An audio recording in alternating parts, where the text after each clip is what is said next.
السلام عليكم. اهلا بكم حبايب قلبي، عاملين ايه؟ وحشتوني. ايه رأيكم بقى في الحاجة الجامدة الجميلة ديت القمر اللي هنعملها مع بعض النهاردة دي؟ ما شاء الله تبارك الرحمن.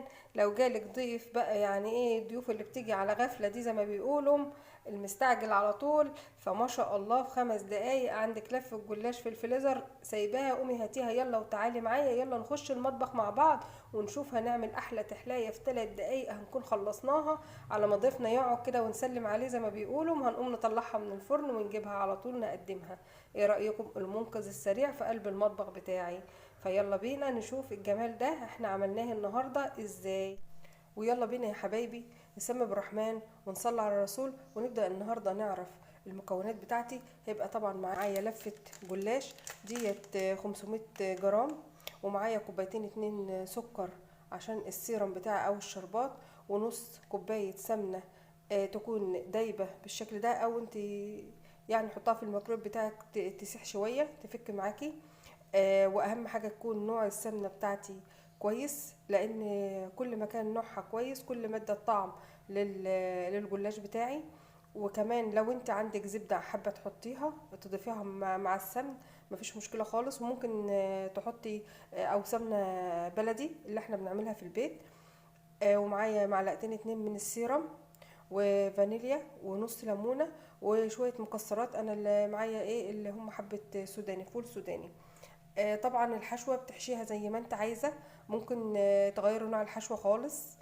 تحطي لو عندك شوية بسبوسة كانوا فايضين عندك ولا حاجة ممكن تحطيها، او تجيبي كنافة وتحشيها بالكنافة، وممكن تحمليها فاضية، وممكن تحشيها ذات نفسها بالجلاش بتاعها. يعني ممكن لو عندك الورق الجلاش مهري او متفتفت بتحشيها في قلب الجلاش. وممكن تعمليها سادة خالص. طبعا الحشوة اللي انت بتحبيها. انا دايما في مطبخي بدور ان ازاي اعمل حاجة مش مكلفة، وفي نفس الوقت تطلع طعمها حلو وبأقل امكانيات. في الظروف اللي احنا فيها ديت بجيب حاجات بأقل امكانيات، عشان كده انا ما برضاش اجيب حاجات اللي هي الايه العالية قوي في الاسعار، علشان خاطر ان كل تبقى حاجة في متناول الجميع والكل يعرف يعمل الوصفة بتاعتي. النهارده وصفتي سهله خالص. وصفتي ما بتاخدش وقت. غير كده كمان ان هي زي ما بيقولوا المنقذ السريع لو طب عليك ضيوف او اي حاجه. وغير كده كمان هي موجوده في التلاجة. الولاد بيحبوا دايما تبقى الحاجات الحلويات الخفيفه السهله السريعه دي موجوده عندهم في التلاجة. فدلوقتي نبدا مع بعض ونشوف هنعملها ازاي مع بعض النهارده. فيلا بينا. بسم الله. اول حاجه هبدا بالشربات. الحله بتاعتي اللي هحطها على النار هحط فيها الشربات بتاعي. العلاش بيبقى تقيل شويه، ف... فهيبقى هحط كوبايتين السكر عليهم كوبايه ونص من الميه. انا قلت كوبايتين السكر حطيت عليهم كوبايه ونص من الميه.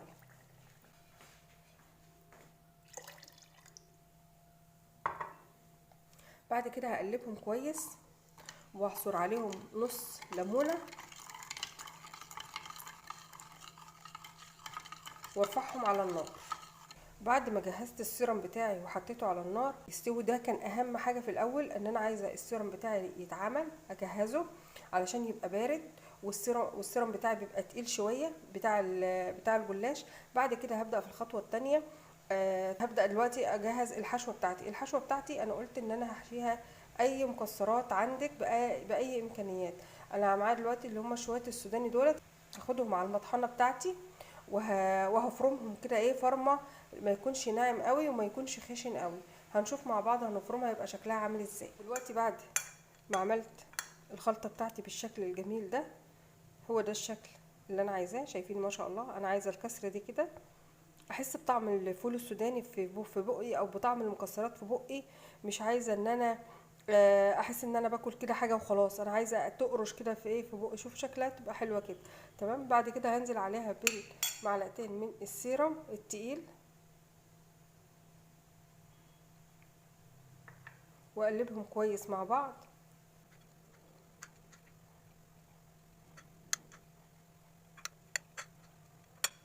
بالشكل ده.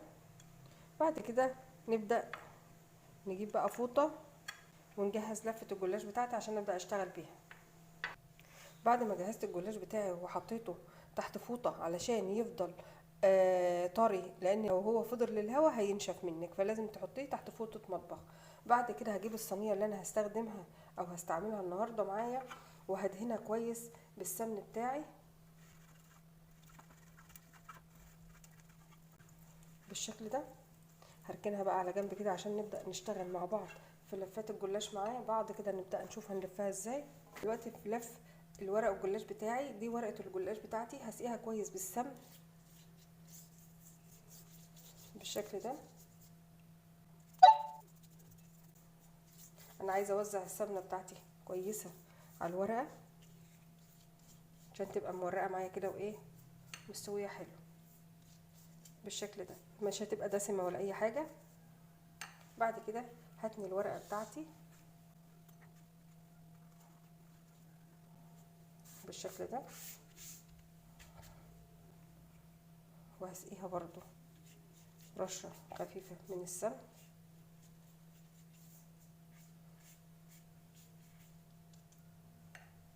وبعد كده احط الحشوه بتاعتي،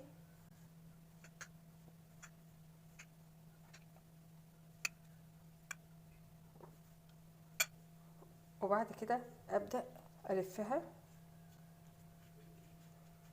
بالشكل ده، ما تخافيش منها خالص ما شاء الله.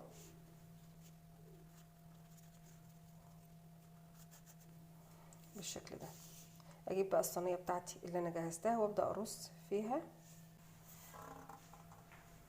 نعمل مع بعض واحده كمان.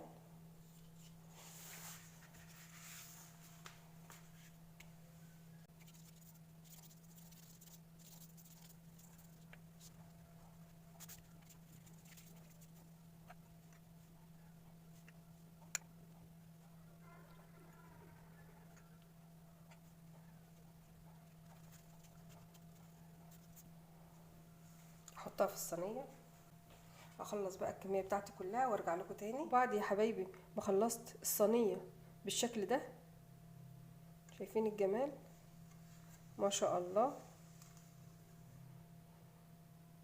ادهن بقى وشها ببقيه السمن بتاعي الموجود معايا بالشكل ده.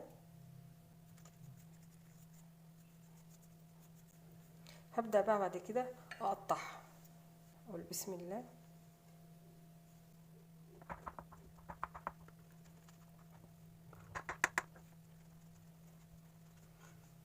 طبعا بتقطعي الصوابع بالحجم اللي انت عايزاه. بعد ما قطعتها يا حبايبي بالشكل ده، هبدأ دلوقتي ان انا اكون مولعه الفرن قبلها بعشر دقايق عشان يبقى ساخن عندي. هحطها في الرف الاوسط.